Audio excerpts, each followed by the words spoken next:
Why hire now? Well, I believe that not everyone should hire now. Not all companies need a team. And for me, I mentioned a little bit of the backstory.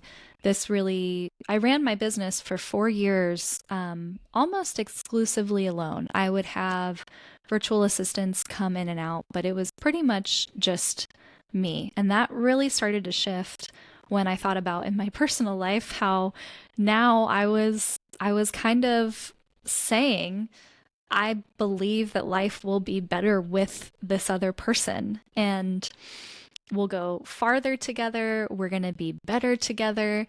And that really challenged me to look at my business in a different way and ask myself, like, what am I missing by not journeying with other people in my own company?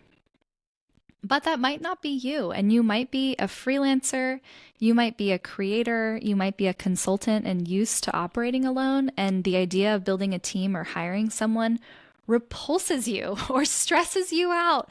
And the only reason you're here is because your ego is telling you that in order to be successful, you need to hire. I read a newsletter from a friend. Her name is Calvina. She's a brand strategist, and she talked about meeting Seth Godin last week. And when she met Seth Godin, he introduced himself as a freelancer. And that really struck her because there is kind of this ego that comes with, like, I'm a CEO or I lead a team or I'm, a strategist. And so for him to claim what could be perceived as like such a humbling title of freelancer. And really for Seth Godin, who is like for many people, like the marketing guy, for me, he's also like the community guy. Like this guy knows his stuff. And for him to claim the title of freelancer and to own it and say like, this truly is like, I love my work as a freelancer. I don't want to have a team with me. That's not my sweet spot right now. My best work will happen when I'm a freelancer. That's awesome. And if that's you, like we need to take the courage to own it. And only when you're ready to work with other people should we be moving into the other space. So don't hire if you're looking for someone else to solve all of your problems. And notice what I didn't say. I didn't say don't hire if you're looking for an expert in the field that you're not an expert in. Like, that's good. I said don't hire if you're looking for someone else to solve all of your problems, because your problems will keep following you whether or not you hire someone.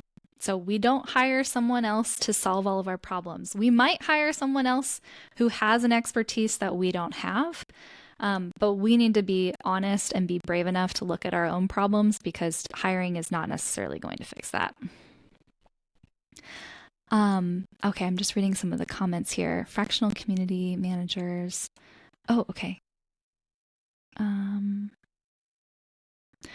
Good question. Okay, Bobby, I love that question. I'm going to ask Mike to put a pin in it for me and we'll revisit.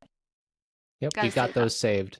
Yep. Thank you. Un says, I'm totally in love with my work and I'm afraid someone I hire would have a cold or strict professional relationship with my community.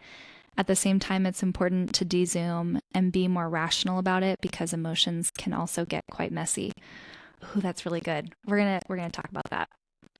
Okay, so why hire now? For those who shouldn't hire, those who shouldn't hire are people who you prefer to go faster alone, you don't like managing people, or you're impatient. Again, not all companies need a team.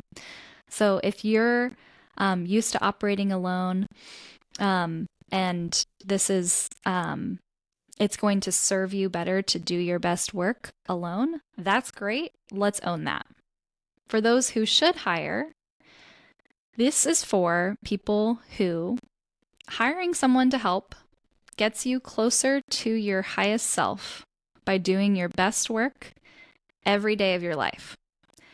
Your best work includes working with others. So if some of you are looking at like, I want to hire so that I never have to deal with people. I want to hire a community manager so I never have to hear any of my members complain. That's probably not going to get you very far.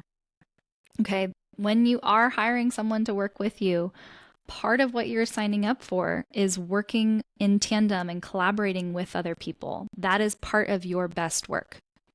If that's you, I want you to think about what it's costing you to not hire someone. I know we're live streaming right now, but close your eyes wherever you are. I want you to think about what is it costing you energetically doing work that you don't want to do when you could be doing your best work. I want you to think about financially how much more you could be moving your bottom line if you were doing the work that you loved and that needed you. I want you to think about the time and money you've wasted by not getting someone better in this role that you're thinking about, someone better than you. As your eyes are closed, I want you to just see if any number for the amount of time or the amount of money that you've wasted, how much is it? A number might be popping into your mind right now.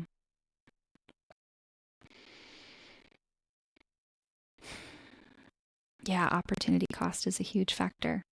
If a number popped into your mind, I'd invite you to add it to the chat. For me, it was about 20 hours a month and $2,000.